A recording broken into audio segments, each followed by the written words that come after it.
m'appelle Jean-Luc Blin et je suis un des dirigeants de cet équipage qui s'appelle Chien Noir et qui est à l'origine de ce parc à bout. C'est notre deuxième parc à bout maintenant, l'un qu'on a inventé chez nous sur l'île de Groix, au fond du Nil en Bretagne. Et là, c'est le deuxième, mais qui est de plus en plus fou et on avance au fur et à mesure avec des techniques nouvelles. On est en fait à l'envers complet de l'acrobranche.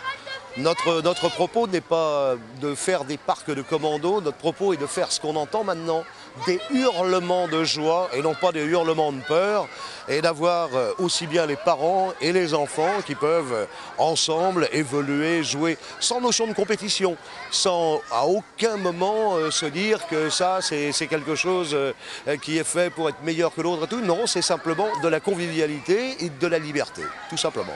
Comment est venue cette idée de parc à bout? L'idée de parc à bout, elle nous est venue un soir de fête, et je dirais presque un soir de biture. On s'est dit, tiens, qu'est-ce qu'on va faire qui n'existe pas encore, qui soit vraiment aussi bien intergénérationnel, mais ça va beaucoup plus loin, parce qu'un parc à bout, des personnes à mobilité réduite peuvent aussi rentrer dedans.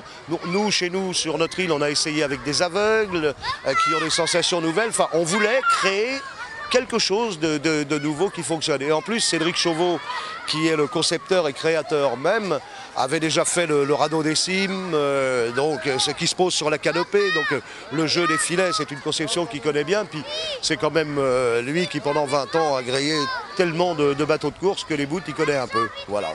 Ça vient de l'univers nautique? C'est exclusivement, on est tous des marins là. Ceux qui ramènent les filets directement sur place sont des marins pêcheurs qui ne peuvent plus naviguer parce que, comme beaucoup de marins pêcheurs, ils ont le dos foutu. Mais à terre, ils peuvent ramander sans aucun problème. Mais voilà, c'est une conception complètement maritime et nautique.